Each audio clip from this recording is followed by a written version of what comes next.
It's like GPS for your life. The Sky Vibe Show.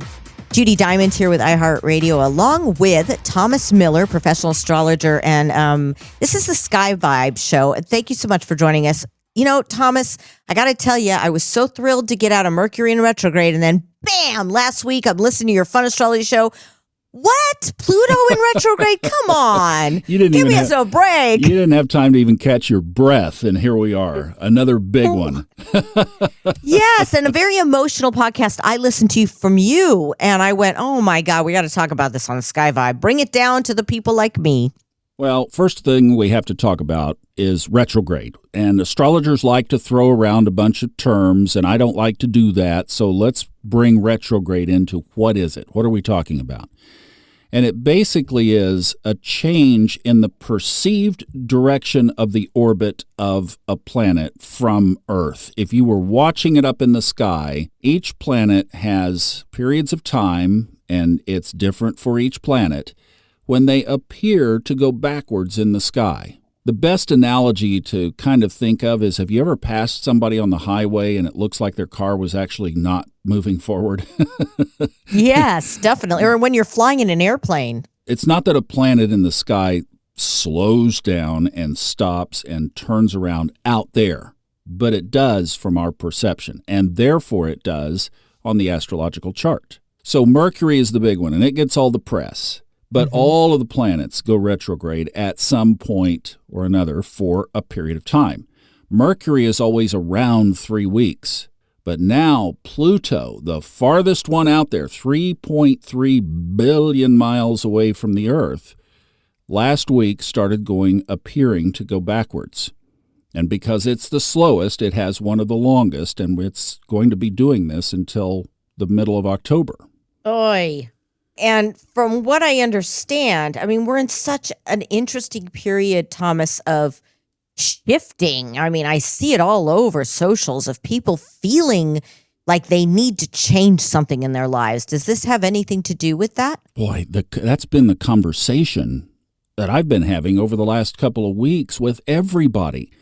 Even you've told me, I mean, and I know you're in touch with your listeners and people call and you're talking to people out there. You've got your finger on the pulse and you're saying everybody is feeling this in some kind of way. Mm-hmm. Well, here's the deal. Whenever we talk about things in astrology, and this is where it does get a little bit more complicated, we have to mix all the ingredients that go into where something is and what's happening around it.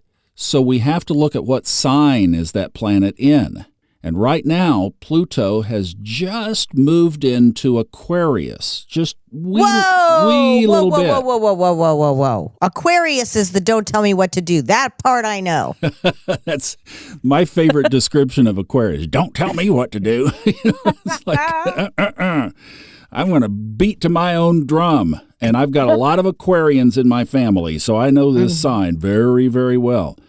But it's going to start going backwards, and it's at 2 degrees. So what's the sign before Aquarius? Well, that's Capricorn. Mm-hmm. It's going to just barely stick its toe into Capricorn for a couple of months, basically.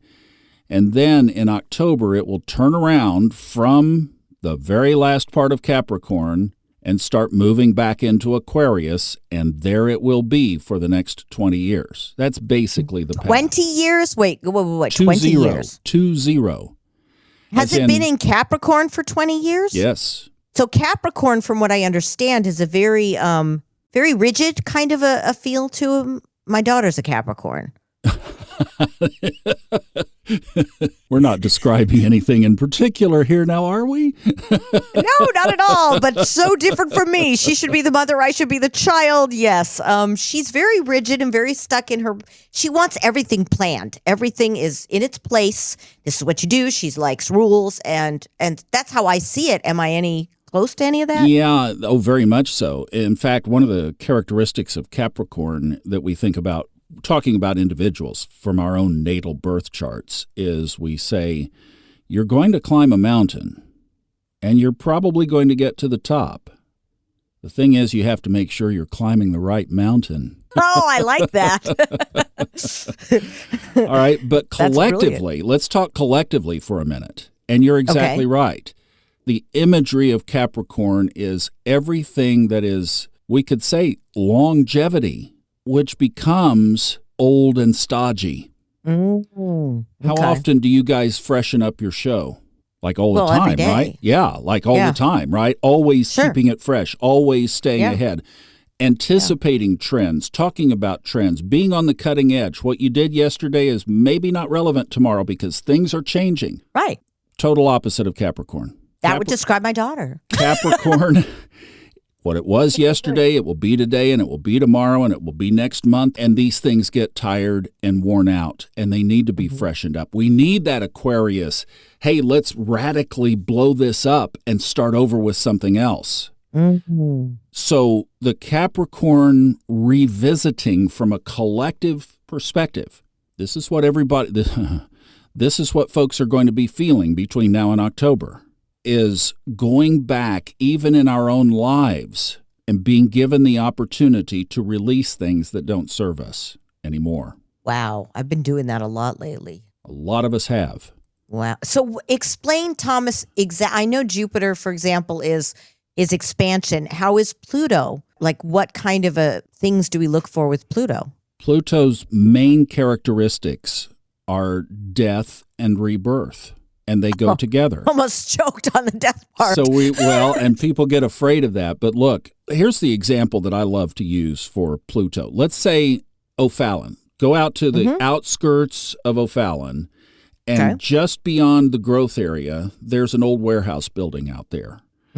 Some developers get their eye on that, and they know things are moving in their direction if they were to buy that property. But there's an old warehouse that's full of asbestos, and nobody's bothered to do anything with it. The windows are all boarded up. Animals have been living in there. It's gross, right? It has to be torn down. And that's the process of the Pluto kind of death. Now, it does symbolize physical death, but from this perspective of death and rebirth, you have to tear the warehouse down and haul it off. And that's dirty. It's congesting. It makes noise. It's not fun, but it has to be done. And from that, a beautiful new shopping, apartment, living, office community can be built. And it's thriving again. I love that. I love that. It's the caterpillar to the butterfly kind of transformation. That's what you had on your fun astrology. That's the way that I like to describe Pluto. And that is, when Pluto shows up, we're going to be facing some kind of transformation work. We're going to be facing things in our own lives that don't serve us anymore. But the problem is we like to cling to things that are safe, that give us security. The devil you know is better than the one you don't. People don't want to be uncomfortable. Exactly. So we hang on to things that really it's time to move on. And from the perspective of our soul's path, the journey, the soul, the spiritual, I love Pierre Teilhard de Chardin. He said, we are not human beings having a spiritual experience. We are spiritual beings having a human experience. And in that human experience, we want to cling to things that the spiritual being is saying, let go. There is so much more for you out there. There is so much more growth. You can fly so much higher if you will just shed that weight. And that between now and October is what we're going to be faced with the opportunity to do, is go back in our lives and face various situations, synchronicities, if you will, intersections with our divine, with ourself, with our higher self, with our soul's path. It's going to ask us perhaps to let go. And the question is, are we going to resist that and fight against it? And it's going to have to pry our fingers off of it, and that's where the pain can come? Or are we going to realize that this is this big, massive time of shifting everything, and we might as well just let it go and let it flow and get into the new rhythm? And then when Pluto moves back into Aquarius later this fall, then we can say, okay, I'm going to do it my way, and it's going to be radical. If anybody listens to, I have one other podcast that has been releasing the same time as this one. Very interesting because it's called What a Shift Show. Same theme. Very much everything we've been talking about And she is an Intuit spiritual guide as well as tarot reader. Tell us about that. Tell us about that show a little bit. It's called basically What a Shift Show, and it's about creating soul tribes, how we can become a better collective by being connected. And we like to call it a tribe. Everyone's welcome. It's another tool. Tarot is another tool. Don't be afraid of it. But what's so fascinating to me is every single episode we've had so far has been exactly what you just said, that we are having to face karma, whatever it is in our soul. It's not going to be easy. It's going to be uncomfortable. But guess what? It's like holding the barn doors closed with a dozen horses, and it hurts to hold them closed. But if you just open them up and let them free, it's going to flow.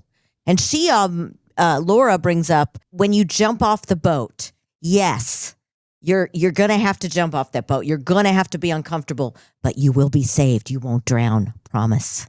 Well, and I'll tell you this too. The reason everybody's feeling what they're feeling right now is that I'm going through that, and you're going through that individually, and Billy's going through that, and the folks you work with are going through that, and people in the audience are going through that, and our families are going through it, and we're all feeling it in our own expressed way, and we're trying to figure it out because we've never experienced something like this before collectively. And how cool is it that we get to? Whoa, this is an amazing time to be alive.